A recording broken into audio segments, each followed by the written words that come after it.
على سيد الأنبياء والمرسلين أصحابه أهل بيته أجمعين.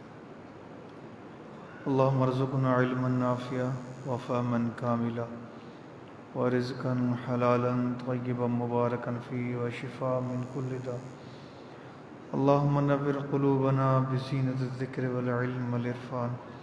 اللهم اشرح صدورنا للإسلام. اللهم أحينا على الإسلام وأمتنا على الإيمان. اللهم وفقنا لما تحب وترضى واجعل آخرتنا خيرا من الأولى. سبحانك لا علم لنا إلا ما علمتنا إنك أنت العليم. اللهم صل وسلم وبارك على سيدنا.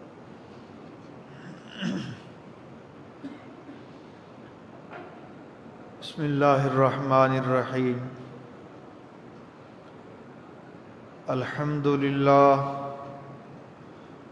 الحمد للہ رب العالمین والصلاة والسلام على سید الانبیاء والمرسلین وعلى آلہ واصحابہ واہل بیتہ اجمعین. اما بعد فاعوذ باللہ من الشیطان الرجیم. بسم اللہ الرحمن الرحیم. سبحان الذی اسری بعبدہ لیلا من المسجد الحرام الی المسجد الاقصی الذي باركنا حوله لنريه من آياتنا إنه هو السميع البصير. صدق الله مولانا العظيم. وقال الله تبارك وتعالى في مقام آخر في شان حبيبه الكريم. ان اللہ وملائکتہ یصلون علی النبی یا ایہا الذین آمنوا صلوا علیہ وسلموا تسلیما. اللہم صل علی سیدنا ومولانا محمد وآلہ واصحابہ وآل بیتہ اجمعین. اللہ تبارک و تعالی کلام پاک جے اندر ارشاد فرمایو سبحان الذی اسری بعبدہ. پاک ہے اللہ تعالی جی ذات جنہیں سیر کرایو پانجے خاص بانے کھے من المسجد الحرام الى المسجد الاقصی. ان سیر جی شروعات مسجد حرام کھاں ہے ऐं उन जी पहिरीं मंज़िल मस्जिद अक़सा जे तरफ़ हुई. उहा मस्जिद अक़सा अल्लज़ी बारकना हौलहू. उहा मस्जिद अक़सा जंहिंजे चौधारी असां बरकतूं रखियूं आहिनि ऐं असां पंहिंजे ख़ासि बाने खे इन जे करे सैर करायो लिनुरियहू मिन आयातिना तां त असां उनखे पंहिंजूं निशानियूं ॾेखारियूं. इन्नहू हुव समीउल बसीर. बेशक अल्लाह ताला ॿुधंदड़ ऐं ॾिसंदड़ आहे.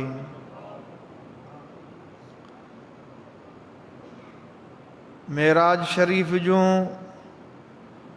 3 मंज़िलूं आहिनि. पहिरीं मंज़िल मस्जिद हराम खां मस्जिद अक़सा ऐं ॿी मंज़िल मस्जिद अक़सा खां सिदरतुल मुंतहा ऐं 3 मंज़िल सिदरतुल मुंतहा खां अॻिते अर्श मौला ताईं. हिन आयत करीमा जे अंदर अल्लाह तबारक व तआला मेराज शरीफ़ जे पहिरीं मंज़िल जो ज़िक्र फ़रमायो आहे। अल्लाह ताला फ़रमायो सैर जी शुरूआत, मेराज जी शुरूआत मस्जिद हराम खां थी आहे। मस्जिद अक्सा जे तरफ़ इहा पहिरीं मंज़िल आहे। आलिम सगोरा इनखे बुज़ुर्ग इसरा चवनि था, जो इन असरा जे लफ़्ज़ मां वरितल आहे।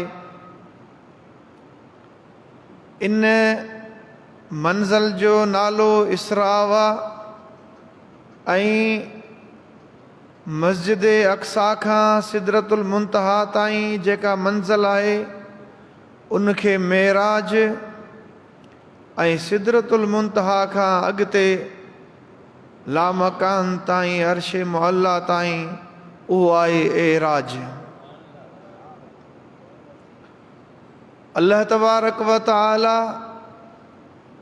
मेराज जे ज़िक्र कंदे फरमायाई त पाक आहे अल्लाह जी ज़ात जंहिं सैर करायो पंहिंजे ख़ासि बाने खे, यानी नबी पाक सल्लल्लाहु तआला अलैहि वसल्लम खे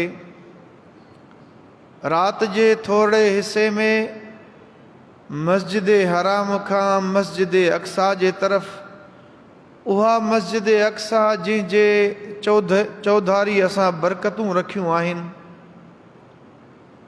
मस्जिद अक्सा जे चौधारी असां बरकतूं रखियूं आहिनि। क़ुरान करीम जे इन्हनि अल्फाज़नि मुबारकनि जे तफ़सीर में बुज़ुर्ग लिखनि था त मस्जिद अक्सा जे इर्दो गिर्द कहिड़ियूं बरकतूं आहिनि। फरमाइनि था त हिकिड़ियूं ज़ाहिरी बरकतूं आहिनि, जो मस्जिद अक्सा जी जेका सरज़मीन आहे उहा सरसब्ज़ ऐं शादाब ऐं बाग़ात आहिनि, इहा ज़ाहिरी बरकत आहे। ऐं मानवी बरकतूं बि अल्लाह ताला फरमायो असां रखियूं आहिनि। उहे छा आहिनि? आलिम लिखनि था जो बैतुल मक़दस जे मस्जिद अक्सा जे इर्दो गिर्द अल्लाह ताला जे नबियनि ऐं रसूलनि जूं मज़ारूं आहिनि। उते अल्लाह जा नबी ऐं रसूल मदफून आहिनि। उनखे अल्लाह ताला फरमायो असां उन जे इर्दो गिर्द बरकतूं रखियूं आहिनि। इन मां मालूम थियो त जंहिं जाइ ते अल्लाह जो नबी आरामी हुजे उहा जाइ बरकत वारी आहे। उहा जाइ उहा आहे जिथे अल्लाह ताला जी रहमत नाज़िल थींदी आहे, जिथे अल्लाह ताला जे तरफ़ां बरकतूं नाज़िल थींदियूं आहिनि। लिनुरियहू मिन आयातिना, असां पंहिंजे महबूब खे ख़ासि बाने खे सैर करायो तां त असां उनखे कुझु निशानियूं ॾेखारियूं। मिन आयातिना जी ज़ाहिरी माना आहे त कुझु निशानियूं ॾेखारियूं। मिन जी माना कुझु आहे। पोइ के माण्हू जेके मोहबत खां ख़ाली आहिनि उहे इन लफ़्ज़ मां दलील वठंदे चवनि था त अल्लाह ताला हुज़ूर नबी करीम सल्लल्लाहु ताला अलैहि वसल्लम खे सभु निशानियूं कोन ॾेखारियूं बल्कि कुझु ॾेखारियूं। पर आलिम ऐं अल्लाह वारा लिखनि था त असुल में हिते जेको कुझु निशानियूं आहिनि,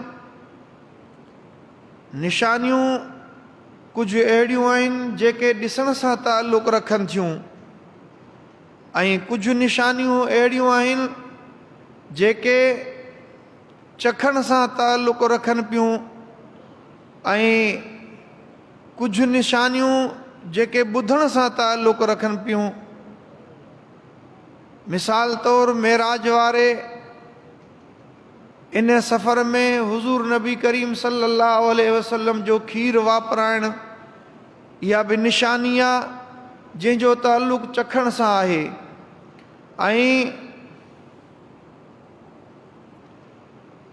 ऐं हुज़ूर सल्लल्लाहु तआला अलैहि वसल्लम फरमायो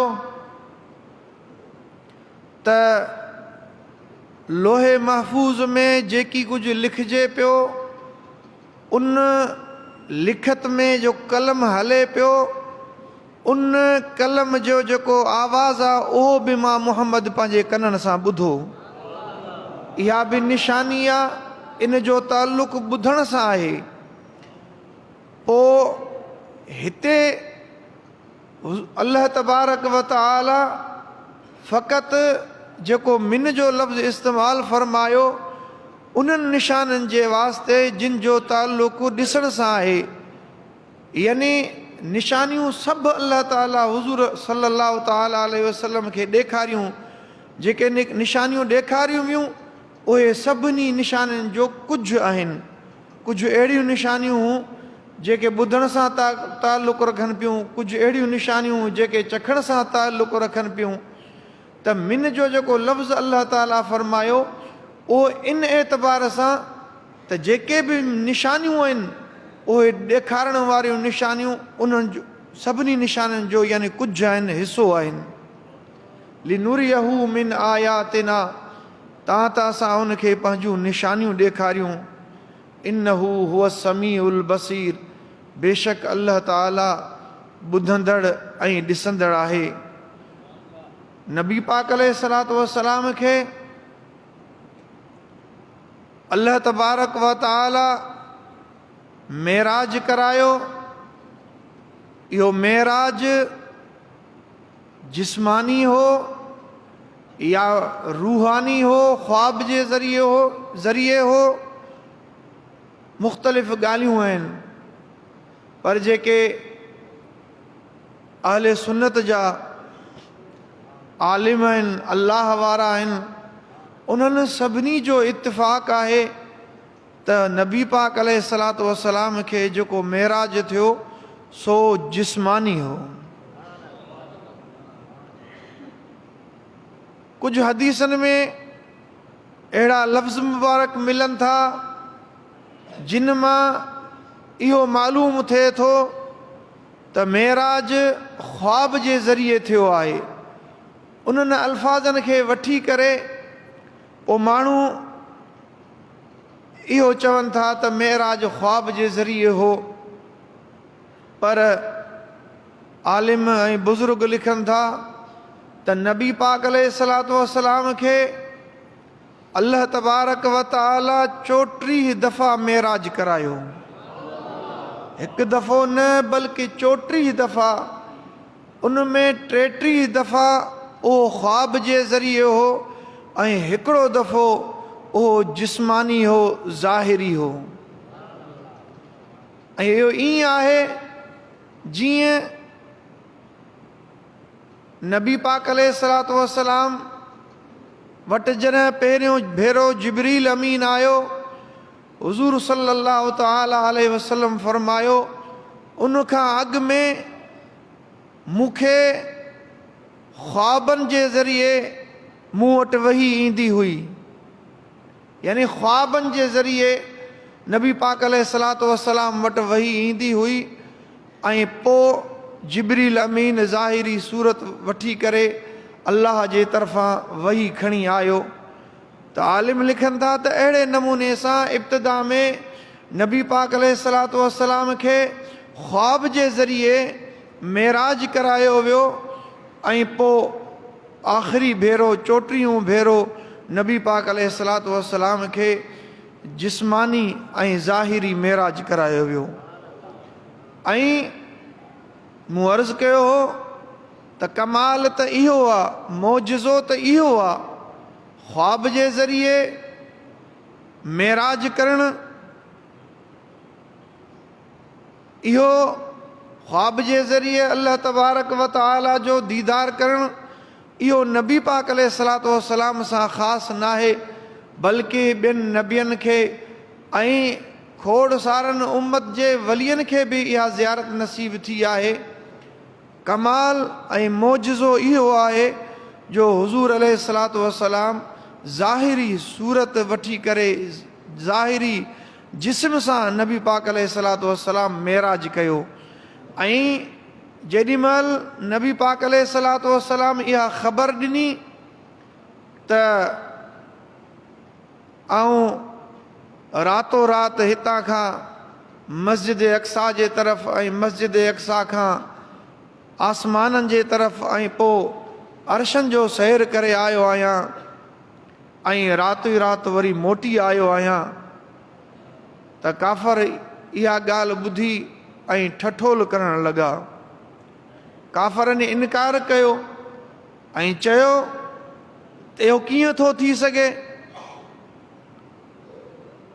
अर्ज़ु करण जो मक़सदु, काफ़रनि जो इनकार जेकर नबी पाक अलैहिस्सलातु वस्सलाम ख़्वाब जी ॻाल्हि कनि हा त काफ़र इनकार न कनि हा।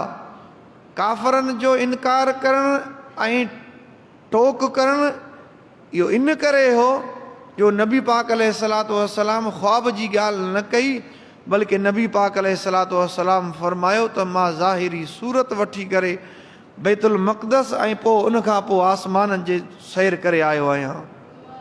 ऐं पोइ उहे काफ़र नबी पाक अलैहिस्सलातु वस्सलाम खां बैतुल मक़दस जूं निशानियूं पुछणु लॻा। घणा दर, कहिड़नि पासनि खां, कहिड़े नमूने जा। नबी पाक अलैहिस्सलातु वस्सलाम उहे सभु निशानियूं बैतुल मक़दस जूं उन्हनि काफ़रनि खे ॿुधायूं। काफ़रनि चयो त थी सघे थो इहे निशानियूं कंहिं अहिड़े माण्हू खां नबी साईं ॿुधियूं हुजनि जेको बैतुल मक़दस ॾिसी आयो हुजे। पोइ वरी पुछणु लॻा, भले साईं अवां हितां विया बैतुल मक़दस, वरी आसमाननि जो सैर करे मोटी आया, रस्ते में जेके मके जा काफ़िला हुआ ईंदड़ वींदड़, भला असांजा फलाणा फलाणा काफ़िला उहे अव्हांखे नज़र आया?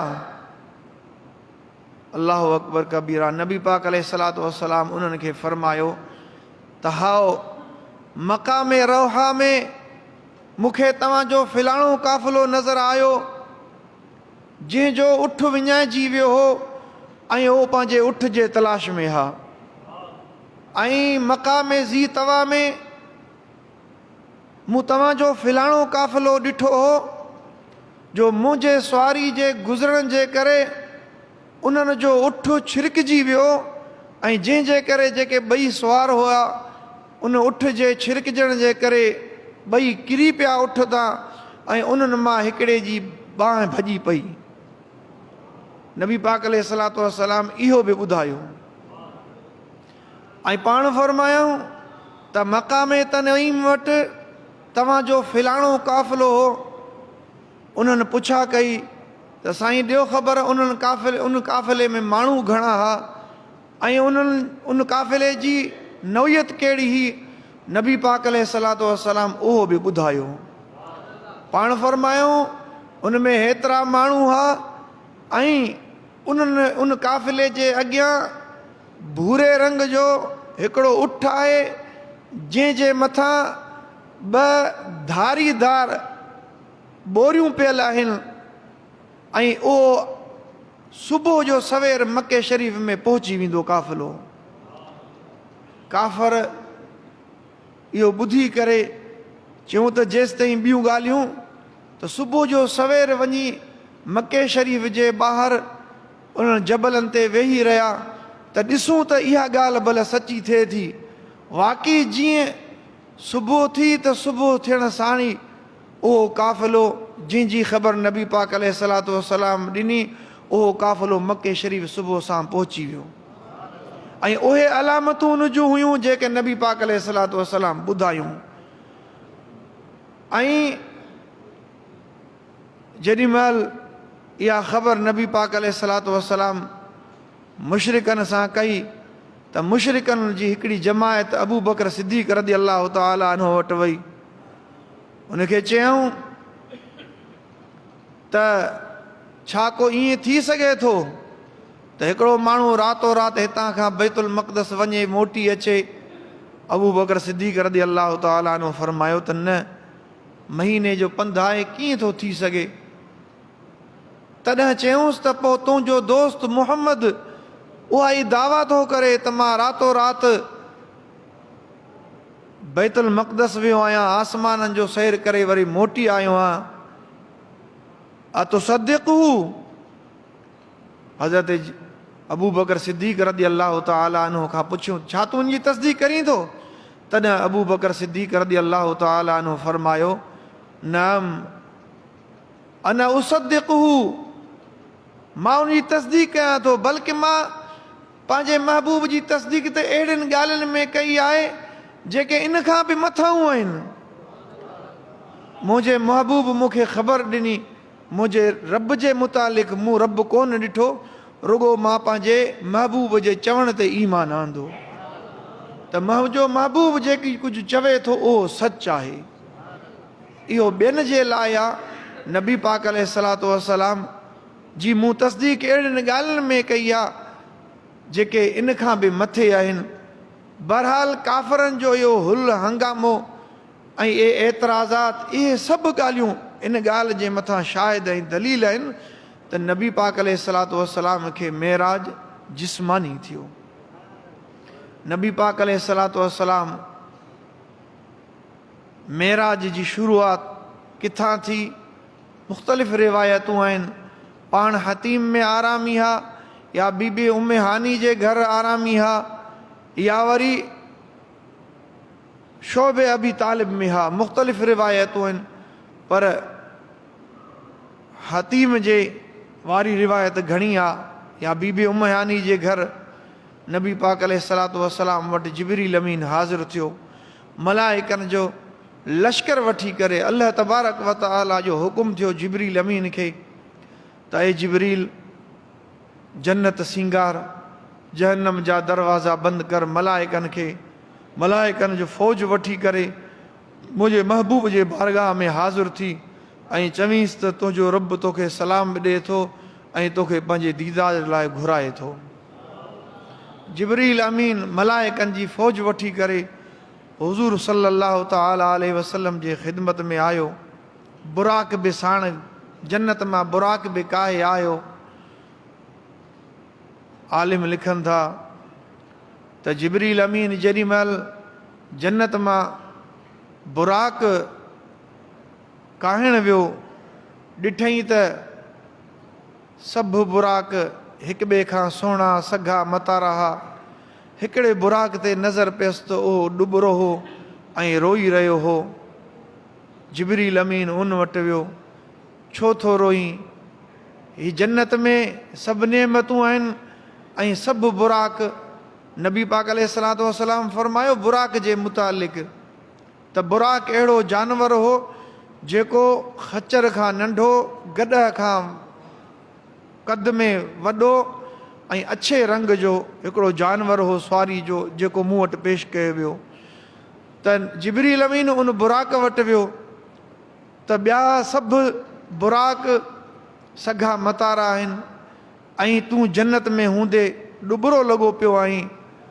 उन जिब्रील अमीन खे उहो बुराक चवणु लॻो त असांखे इहा ख़बर पहुती आहे त नबी आख़िर ज़मान खे अल्लाह तबारक व तआला पंहिंजो दीदार कराईंदो ऐं उन जे सुवारी जे वास्ते हिकिड़ो बुराक जन्नत मां अल्लाह तबारक व तआला जे हुकुम सां वेंदो। मां इन ग़म में जॾहिं खां इहा मूं ख़बर ॿुधी आहे, इन ग़म में आहियां, इन फिराक में आहियां, इन तशवीश में आहियां। ख़बर न आहे उहो बुराक कहिड़ो हूंदो। काश जेकर उहो बुराक आऊं हुजां जो नबी आख़िर ज़मान जा क़दम मूंखे नसीब थियनि, मुंहिंजे पुठी ते अलाह जो महबूब सुवार थिए। हज़रत जिब्रील अमीन उन जो इश्क ॾिसी करे उन बुराक खे काहे आयो। दर्जा हमेशह मोहब्बत वारे खे मिलंदा आहिनि, इश्क वारे खे दर्जा मिलंदा आहिनि। तलब हूंदी, जेकॾहिं असां माण्हुनि में तलब न आहे त मंज़िल ते कॾहिं बि न पुॼी सघंदासूं।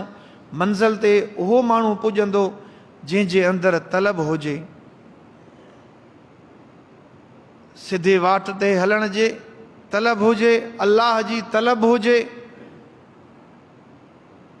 ऐं तलब खां सवा अल्लाह ताला जी रहमत दस्तगीरी न कंदी आहे। तलब ज़रूरी आहे। त हिन बुराक जे दिलि में इहा मोहबत हुई, उनखे इहा तड़प हुई, तॾहिं उन सां महिरबानी थी। जेॾीमहिल नबी पाक अलैहिस्सलातु वस्सलाम जे ख़िदमत में हज़रत जिब्रील अमीन बुराक काहे आयो, नबी पाक अलैहिस्सलातु वस्सलाम आरामी हा, नबी पाक अलैहिस्सलातु वस्सलाम खे उथारियो वियो। कीअं उथारियो वियो? आलिम लिखनि था त जिब्रील अमीन बीही रहियो, नबी पाक अलैहिस्सलातु वस्सलाम आरामी हा, त उथारियां कीअं? अल्लाह जो हुकुम आयो त जिब्रील पंहिंजा जेके तुंहिंजा काफ़ूरी चप आहिनि उहे नबी पाक अलैहिस्सलातु वस्सलाम जे तिरिन खे हण, त जीअं उन जी थधाण नबी पाक अलैहिस्सलातु वस्सलाम खे महसूसु थींदी, पाण उथी वेंदा। नबी पाक अलैहिस्सलातु वस्सलाम उथिया। जिब्रील अमीन नबी पाक अलैहिस्सलातु वस्सलाम खे अल्लाह जो पैगाम ॿुधायो। नबी पाक अलैहिस्सलातु वस्सलाम तयारु थिया, उन बुराक ते वेहण जो इरादो फरमायाऊं। उन वक़्तु उहो बुराक मस्ती करणु लॻो, मथे बीही रहियो। तॾहिं तिरमिज़ी शरीफ़ जी रिवायत में आहे, जिब्रील अमीन उनखे चयो, अब मुहम्मदिन तफ़ालो हाज़ा, छा ऐं तूं नबी पाक अलैहिस्सलातु वस्सलाम सां ईअं थो करीं जो अल्लाह जो महबूब तुंहिंजे मथां सवारी करण वारो आहे ऐं तूं मस्ती थो करीं, ऐं तुंहिंजे मथां इन महबूब खां वधीक को बि इज़त वारो अॼु ताईं सुवार न थियो आहे। तॾहिं उहो बुराक पघर में शल थी वियो ऐं हेठि वेही रहियो। ऐं के आलिम लिखनि था त इन बुराक जो जेको मस्ती करणु हो, इहो मतिलबु आहे त सरकशी खां न हो, बल्कि ख़ुशी खां हुयो, जो उनखे एॾी ख़ुशी पई थिए। उन ख़ुशीअ खां इन जो यानी मथे थियणु इहो ख़ुशी खां हो, सरकशी खां न हो। बहरहाल नबी पाक अलैहिस्सलातु वस्सलाम फरमायो, मां उन ते सुवार थियुसि, पर पाण फरमायूं त बुराक उते विख पियो रखे जिथे उन जी नज़र पवे पई। बुराक इहो बर्क़ मां वरितल आहे। बर्क़ जी माना आहे बिजली। बिजली केॾी तेज़ रफ़्तार हूंदी आहे, उन जी रफ़्तार तमामु तेज़ आहे। हीअ जेका असांजी बिजली आहे, हिन खे पाण बिजली चवंदा आहियूं, हिन जी रफ़्तार बि अलाए केतिरा लख मैल ॿुधाईंदा। हेठां बटण दॿा, केतिरनि मैलनि ताईं हिकिड़े सेकेंड में उहा बिजली पहुची थी वञे। त हू बुराक, उहा बुराक बि तेज़ रफ़्तार जानवर हो। नबी पाक अलैहिस्सलातु वस्सलाम फरमायो, उते विख पियो रखे जिथे उन जी नज़र पए पई। नबी पाक अलैहिस्सलातु वस्सलाम फरमायो त मां हिकिड़ी जाइ तां गुज़रियुसि जिथे खजीअ जा वण हुया। जिब्रील अमीन उते फरमायो, जिब्रील अमीन त या रसूल अल्लाह, इते लहो ऐं 2 रकातूं नफ़िल पढ़ो। मूं उते नफ़िल पढ़ियो। जिब्रील अमीन ॿुधायो त या रसूल अल्लाह, ही उहा जाइ आहे जंहिंखे अॼु यसरब चवंदा आहिनि, ऐं ही जाइ अॻिते हली मदीनो शरीफ़ बणिजी वेंदो। तुंहिंजे हिजरत जी जाइ आहे, तुंहिंजे हिजरत जो शहर आहे, ऐं तूं हिन जाइ ते आरामी थींदे। अॻिते नबी पाक अलैहिस्सलातु वस्सलाम फरमायो, मां अहिड़ी जाइ तां गुज़रियुसि। जिब्रील अमीन उते चयो त या रसूल अल्लाह, हिते 2 रकातूं नफ़िल पढ़ियो। मूं उते 2 नफ़िल पढ़िया, नफ़िल पढ़ियो। जिब्रील अमीन ॿुधायो त ही हज़रत ईसा अलैहिस्सलाम जे पैदाइश जी जाइ आहे। अल्लाह जे नबीअ जी पैदाइश जी जाइ ते जिब्रील अमीन नबी पाक अलैहिस्सलातु वस्सलाम खे नफ़िल पढ़ाए पियो त नफ़िल पढ़ या रसूल अल्लाह, ही जाइ हज़रत ईसा अलैहिस्सलाम जी पैदाइश जी जाइ आहे। इन मां मालूम थियो जेके मुतबरक जायूं आहिनि, जंहिं जाइ ते अल्लाह जो नबी पैदा थियो या जंहिं जाइ ते अल्लाह जो नबी के घड़ियूं गुज़ारियूं या जंहिं जाइ ते आरामी आहे, उहे सभु जायूं मुतबरक आहिनि ऐं उन्हनि जायुनि ते नफ़िल पढ़णु जाइज़ ऐं दुरुस्त आहे। नबी पाक अलैहिस्सलातु वस्सलाम इहो बि फ़रमायो त मूं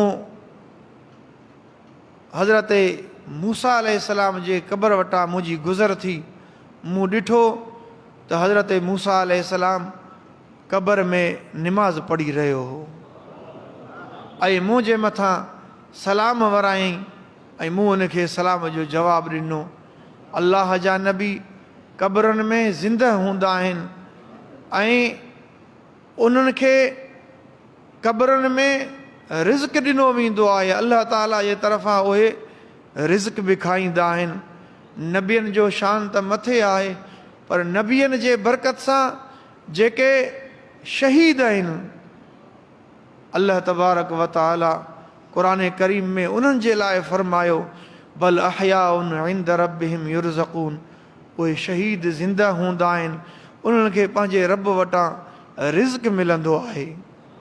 त जॾहिं शहीदनि जो इहो मक़ाम आहे त जेको नबियनि जो मक़ाम आहे उहो उन्हनि खां मथे आहे।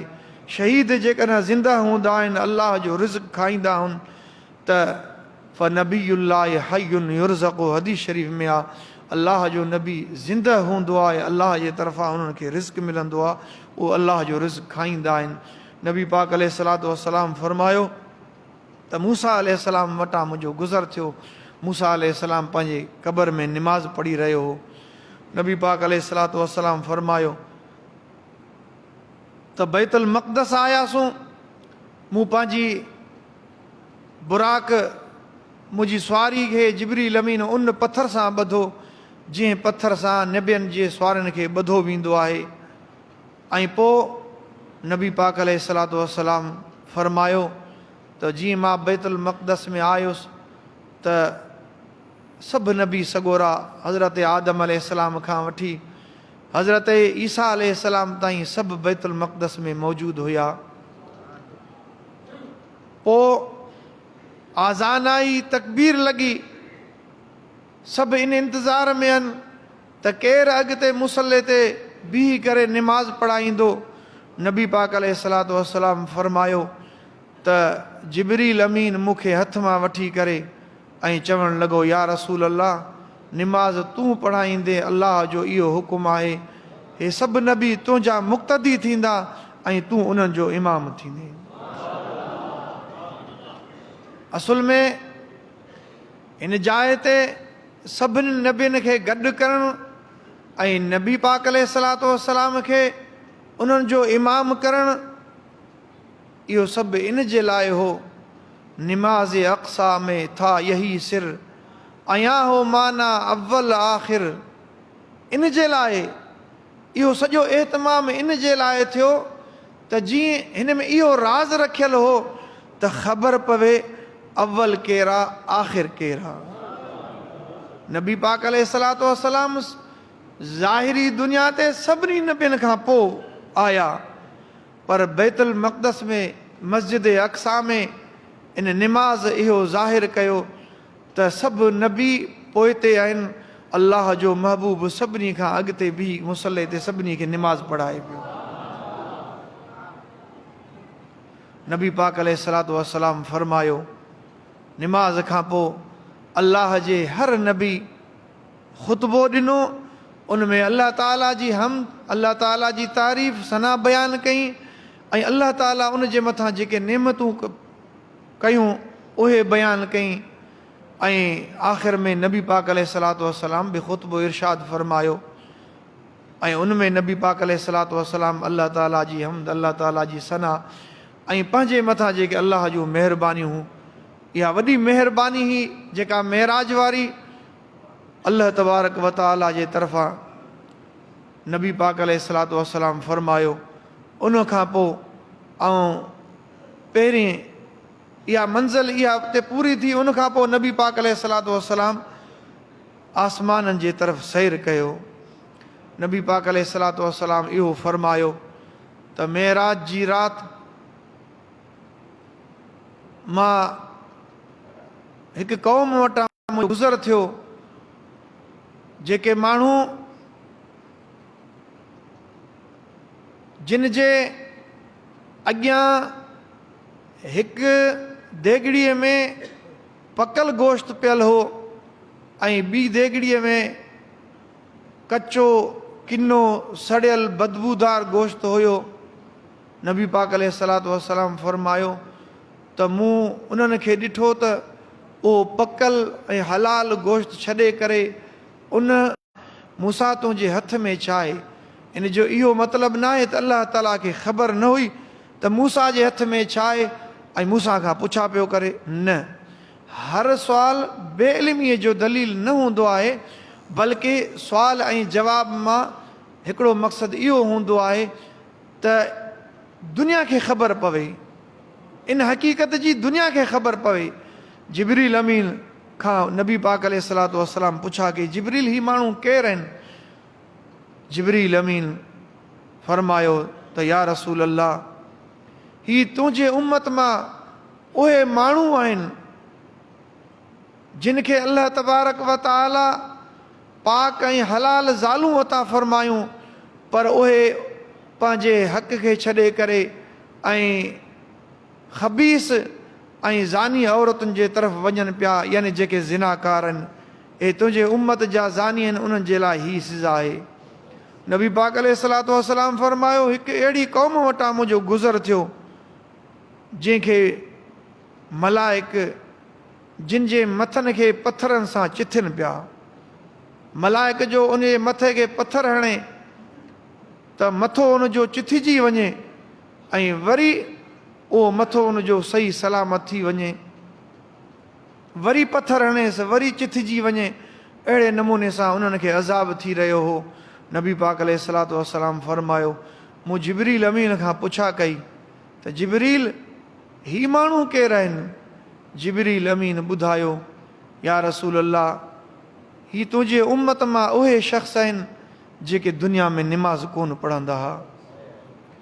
नबी पाक अलैहिस्सलातु वस्सलाम फरमायो त मुंहिंजो हिकु अहिड़ी क़ौम वटां गुज़र थियो जिन जा पेट एॾा वॾा हुआ जो हू उथी न पिया सघनि, उथनि त वरी किरी पवनि पेट वॾे हुजण जे करे।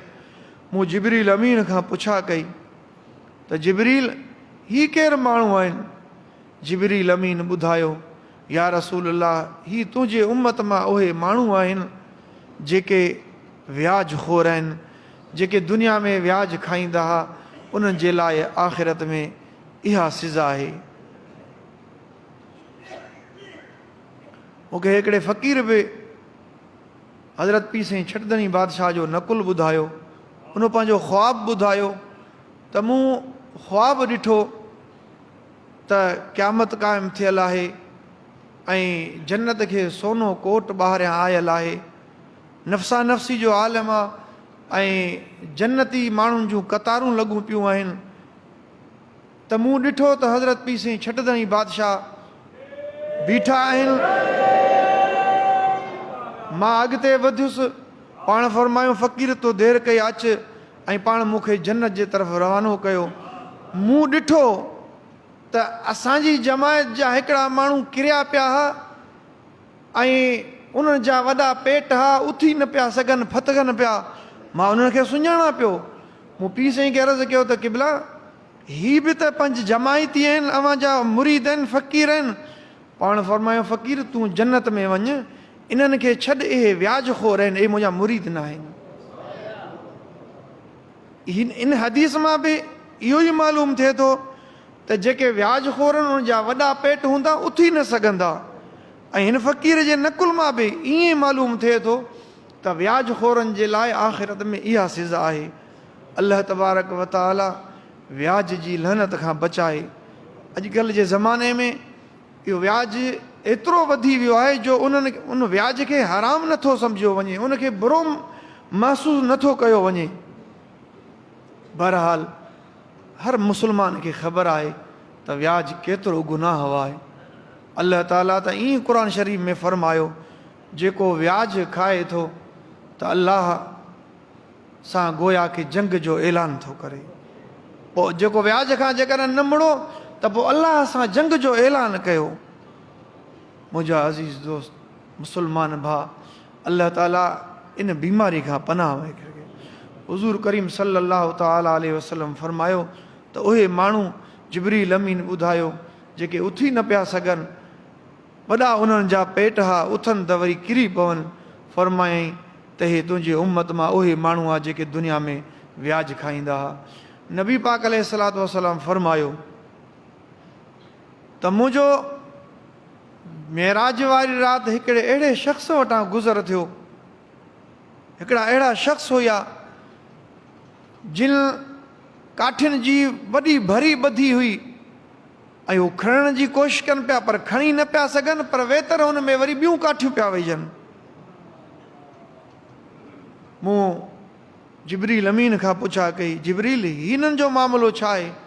पाण जिब्रील अमीन फरमायो त या रसूल अल्लाह, हे तुंहिंजे उम्मत मां उहे माण्हू आहिनि जिन जे मथां ॿियनि माण्हुनि जा हक़ हुकूक ऐं बार आहिनि, उहे पंहिंजा बार नथा लाहिनि, ॿियनि जूं अमानतूं अदा नथा कनि, ॿियनि जा हक़ अदा नथा कनि, दुनिया में न कंदा हुआ, बल्कि वेतर ॿियनि जा हक़ खाईंदा हुआ ऐं पंहिंजो बार वधाईंदा हुआ। अॼु उन्हनि जे लाइ इहा सज़ा आहे।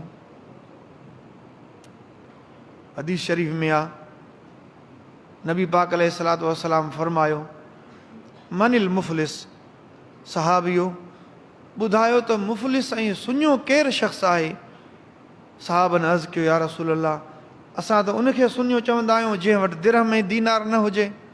पाण फरमायूं त न, सुञो उहो शख़्स आहे जो क़यामत जे ॾींहुं नेकिन जा ढेर खणी ईंदो, घणियूं नेकियूं खणी ईंदो, पर उन सां गॾोगॾु ॿियनि माण्हुनि जा हक़ उन जे मथां हूंदा। पोइ हिकिड़ो शख़्स ईंदो, अल्लाह ताला खे अर्ज़ु कंदो, या अल्लाह, हिन माण्हू जे मथां मुंहिंजो हक़ आहे, मूंखे पंहिंजो हक़ वठी ॾियो। उन ॾींहुं दिरहम ऐं दीनार जो सौदो न हलंदो, उन ॾींहुं अमलनि जो सौदो हलंदो। पोइ अल्लाह तबारक व तआला उन हक़ वारे खे उन जा चङनि अमलनि मां उन जे हक़ जे हिसाब सां चङा अमल उन हक़ वारे खे ॾियारींदो ऐं उहो पंहिंजो हक़ वठी हलियो वेंदो। वरी ॿियो शख़्स ईंदो, पाण फरमायूं उनखे बि हिन जे चङनि अमलनि मां कुझु अमल उनखे ॾियारिया वेंदा हक़ मुताबिक़। ईअं पाण फरमायूं त अमलनि जा त ढेर उन जे मथां हुया, पर माण्हुनि जा हक़ हुया, उहे हक़ उनखे चङा अमल हक़नि में उनखे मिलंदा विया एसि ताईं जो उन वटि चङो अमल बाक़ी न रहियो। पोइ पाण फरमायूं त अञा माण्हू ईंदा, अल्लाह साईं मुंहिंजो हिन जे मथां हक़ आहे, हाणे हिन वटि सवाब ऐं चङा अमल आहिनि कोन। अल्लाह ताला फरमाईंदो त जंहिंजो हक़ आहे उन जा गुनाह इन जे मथां सथिया वञनि। फरमायूं त आयो हो त चङा अमलनि जा ढेर खणी, पर नतीजो इहो निकितो उन जे मथां गुनाहनि जा अंबार लॻी विया ऐं उहो जहन्नम जे हवाले थियो। पाण फरमायूं त सुञो उहो शख़्स आहे। असां माण्हू चङा अमल कयूं ऐं उन सां गॾोगॾु परावा हक़ फपायूं, परावा हक़ खाऊं, त पोइ इहो हक़नि जो हिसाब त आख़िरत में ॾियणो हुया। ईअं न आहे त हिते दुनिया में हक़ खाई वेंदासूं, आख़िरत में हुनजो हिसाब न थींदो। आख़िरत में हिसाब थींदो, इहो हिसाब ईअं थींदो जो पंहिंजा चङा अमल उन्हनि खे मिलंदा जिन जो हक़ असां दुनिया में खाधो, ऐं माण्हू पोइ चङनि अमलनि ऐं सवाबनि खां महरूम रहिजी वेंदो ऐं उहो जहन्नम जे हवाले थींदो। तंहिंजे करे जिब्रील अमीन फरमायो, या रसूल अल्लाह, ही तुंहिंजे उम्मत मां उहे माण्हू आहे, उहे माण्हू आहिनि जेके दुनिया में परावा हक़ खाईंदा हुआ। नबी पाक अलैहिस्सलातु वस्सलाम फरमायो, मुंहिंजो गुज़र हिकु अहिड़ी क़ौम वटां थियो जिन जूं ज़िबानियूं वॾियूं हुयूं, मलाइक बाह जे कैंचिन सां उन जूं ज़िबानूं कटनि पिया, वरी उन जी ज़िबान सही सलामत थिए, वॾी हुजे, वरी मलाइक उनखे कटनि। मूं जिबरील अमीन खां पुछा कई त जिबरील ही माण्हू केरु आहिनि? जिबरील अमीन फरमायो, या रसूल अल्लाह, ही तुंहिंजे उम्मत जा उहे आलिम आहिनि जेके माण्हुनि खे वाइज़ कंदा हुआ, पाण अमल न कंदा हुआ। ऐं पाण फरमायूं त मुंहिंजो हिकु अहिड़ी क़ौम वटां गुज़र थियो जंहिंजा चप वॾा हुआ ऐं उहे उन जे वात मां बाह जा उला पिया निकिरनि ऐं तमामु उन्हनि जी बुरी हालत हुई। मूं जिबरील अमीन खां पुछा कई त ही माण्हू केरु आहिनि? जिबरील अमीन ॿुधायो, या रसूल अल्लाह, ही उहे माण्हू आहिनि जेके दुनिया में यतीमनि जो माल खाईंदा हुआ। हिन मेराज वारे सफ़र में, हिन वाक़े में हिकिड़े पासे नबी पाक अलैहिस्सलातु वस्सलाम जो मौजज़ो बि आहे, ॿिए पासे तव्हां असांजे लाइ उन में नसीहत बि रखियलु आहे। अल्लाह ताला तव्हां असांखे इन्हनि जेके बुरा अमल आहिनि उन्हनि खां हिफ़ाज़त में रखे। अल्लाह ताला तव्हां असांखे चङनि अमलनि जी तौफ़ीक़ अता फ़रमाए।